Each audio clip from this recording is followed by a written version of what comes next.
අයිබෝන් වලට. ඉතින් අද අරන් ඇවිල්ලා තියෙන වීඩියෝ එක තමයි බැංකු සහායකයින් පුහුණු ශ්‍රී ලංකා මහා බැංකුව සඳහා. ඉතින් වීඩියෝ එකට යන්න කලින් ඔයාලට මතක් කරන්න ඕනේ මගේ channel එකේ වීඩියෝ ගන්නවත් දාලා තියෙනවා පෞද්ගලික අංශය රැකියා, රාජ්‍ය රැකියා, ඒ වගේම පාඨමාලා ගැන. ඉතින් ඒ වීඩියෝත් බලලා හොඳයි නම් අනිත් අයත් බලන්න share කරන්න. ඒ වගේම channel එක subscribe කරන්න කියලා ඔයාලෙන් ඉල්ලන ගමන්. ඉතින් අපි බලමු අද ශ්‍රී ලංකා මහා බැංකුව බැංකු සහායකයින් තමයි අද වීඩියෝ එක වලට කියන්න යන්නේ. ශ්‍රී ලංකා මහා බැංකුවේ බැංකු සහායකයින්ගේ පුරප්පාඩු තමයි අද වලට කියන්න යන්නේ. ඉතින් මුලින්ම දාලා තියෙනවා ශ්‍රී ලංකාවේ මූල්‍ය පද්ධතියේ කේන්ද්‍ර ස්ථානය සමග එක්වීමට ඔබටත් අනගිය අවස්ථාවක්. ශ්‍රී ලංකා මහා බැංකුව බැංකු සහායකයින් පුහුණු වශයෙන් එක්වන ලෙස ශ්‍රී ලංකා මහා බැංකුව ආරාධනා කරයි. පහත සඳහන් සුදුසුකම් ඇති ශ්‍රී ලාංකික පුරවැසියන්ට ඉහත තනතුර සඳහා අයදුම් කළ හැකිය. මුලින්ම තියෙන අවශ්‍ය අධ්‍යාපනික සුදුසුකම්.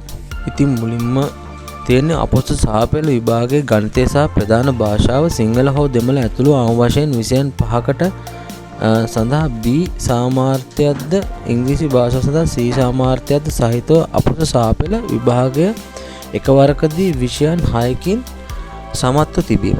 ඊළඟ තියෙනවා අපොස්ත උසස් පෙළ විභාගයේ ඕනෑම විෂය ධාරාවක් යටතේ ප්‍රධාන විෂයන් සඳහා සාමාන්‍ය ඉංග්‍රීසි හැර එක් වරකදී අවම වශයෙන් B සාමාර්ථ 3ක් සමත්වයේ තිබීම. ඊළඟ තියෙනවා වයස 2025 දිනට අවුරුදු 18ට නොඅඩු සහ අවුරුදු 22කට නොවැඩි විය යුතුය. ඒ අනුව 2003/5/27 දින 2023/5/24 දින 2007/5/23 අතර කාලය තුල එම දින දෙක ඇතුළුව උපන් දින ඇති අයදුම්කරුවන් මෙම තනතුර සඳහා අයදුම් කිරීම සුසුකම් ලබයි. ඊළඟ දාලා තියෙන තෝරා ගැනීම පටිපාටිය. ශ්‍රී ලංකා විභාග දෙපාර්තමේන්තුව මගින් පවත්වනු ලබන තරඟ විභාගයකින් අනුතුරව පැවැත්වෙන සම්මුඛ පරීක්ෂණය එකක් හෝ කිහිපයක් මගින් තෝරා ගනු ලබන තරඟ විභාගය සඳහා පහත් සඳහන් ප්‍රශ්න වලින් සමත් වීම. මුලින්ම දාලා තියෙන්නේ සාමාන්‍ය බුද්ධි පරීක්ෂණය. ඒකට ලකුණු 100යි, කාලය පැය 1යි. ඊළඟ තියෙනවා සංඛ්‍යාත්මක කුසලතා. ලකුණු 100යි, කාලය පැය 1යි.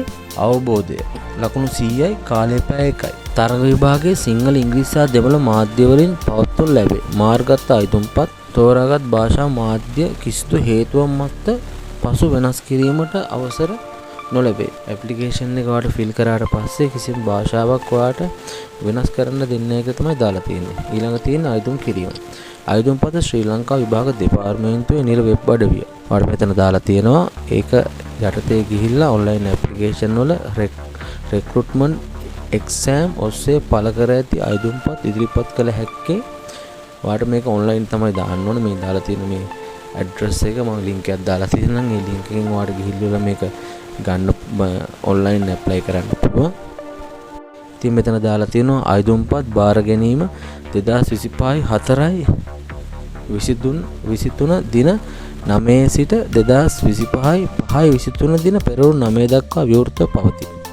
ඊපස්සේ ඔයා මේක ඔන්ලයින් දැම්මට පස්සේ විභාගය සඳහා අයදුම් කිරීම වෙනුවෙන් සකසා ඇති උපදෙස් පත්‍රිකාව ඔයා මේක ඩවුන්ලෝඩ් කරගන්න ඕනේ. ඊට පස්සේ අයදුම්පත පිරවීමේදී එම උපදෙස් තයේ පිළිපදිය යුතුය. අසම්පූර්ණ අයදුම්පත් දැනුම් දීමකින් තොරව ප්‍රතික්ෂේප කරනු ලැබේ. ඉතින් සටහනක් දාලා තියෙනවා අයදුම්පත් ඉදිරිපත් කිරීම අවසාන දින දක්වා ප්‍රමාද කිරීම නිසා ඇතිවන ඕනෑම අහිතකර තත්ත්වයක් අයදුම්කරු විසින් දරාගත යුතුය. ඊළඟ තියෙන විභාග මධ්‍යස්ථාන. ශ්‍රී ලංකා විභාග දෙපාර්තමේන්තුවේ මාර්ගගත අයදුම්පත් සඳහා කර ඇති විභාග මධ්‍යස්ථානවලදී තරඟ විභාගයේ පවත්වනු ලබනවා. තම මනාපය අනුව තෝරා ගන්න ලද විභාග මධ්‍යස්ථාන කිසිදු හේතුවක් මත පසු වෙනස් කිරීමට ඉඩ දෙනු නොලැබේ. මෙතන ඔයාලට දාලා තියෙනවා ජාතික හැඳුනුම්පත, වළංගු විදේශ ගමන් බලපත්‍රය, වළංගු ශ්‍රී ලාංකික රියදුරු බලපත්‍රය. එමෙන්ම විභාග අපේක්ෂකයින් අනන්‍යතාවය තාරු කරගත හැකි පරිදි මූණ හා දෙකන් ආවරණය කිරීමෙන් පසුව කිරීමෙන් තොරව විද්‍යුත් සංවේදන උපාංග පැළඳ නොමැති බව තහවුරු කරගත හැකි වන පරිදි විභාග ශාලාවට ඇතුළු විය යුතුය.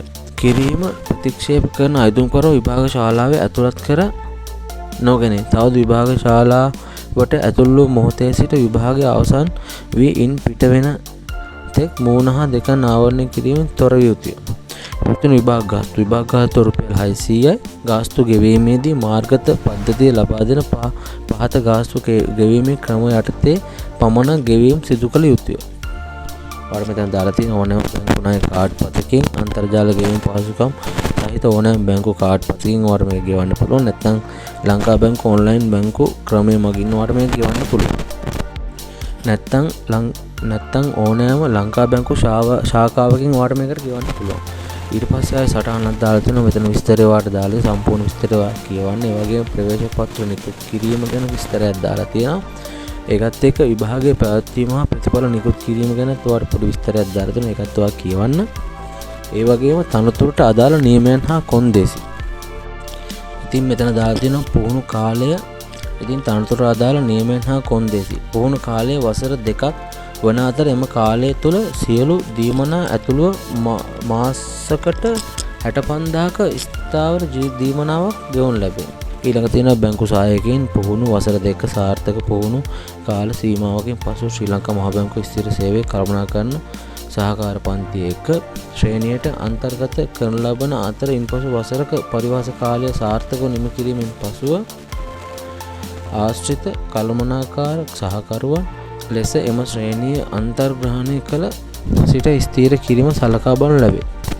ඉතින් මේ තනතුරු අදාළ නියමයන් හා කොන්දේසි ටිකත් බලන්න. ඒ වගේම තව ඔයාලට දාලා වෙනත් කොන්දේසි දාලා තියෙනවා. ඉතින් ඔයාලට මේක දිනයක් ඔයාලට දාලා තියෙනවා 2025/5/23ට කලින් තමයි ඔයා මේකට ආයුධම් කරන්න. ඒ වගේම තරඟ විභාගයේ තිබෙනවා. ඒ දේවල් ටික බලන්න. සම්පූර්ණ විස්තරය ඔයාලට ඩිස්ක්‍රිප්ෂන් එකේ දාලා තියන්න. ඒකත් එක්ක ඔයාලා ඇප්ලිකේෂන් එක ගන්නදී ඒ වගේම ඔන්ලයින් ආයුධම් කරන සම්පූර්ණ විස්තරය ඔයාලට දාලා තියන්න. ඉතින් ඩිස්ක්‍රිප්ෂන් එකෙන් ඔයාලා ඒක අරගෙන ඒක හරහා ගිහිල්ලා ඔයාලට කරගන්න පුළුවන්. අදට වීඩියෝ එක ඉවරයි. ඉතින් මේ වීඩියෝ එක හොඳයි නම් අනිත් අයටත් බලන්න ෂෙයා කරන්න. ඒ වගේම channel එක subscribe කරන්න කියලා ඔයාලෙන් ඉල්ලන ගමන්. ඉතින් හැමෝටම ජය වේවා.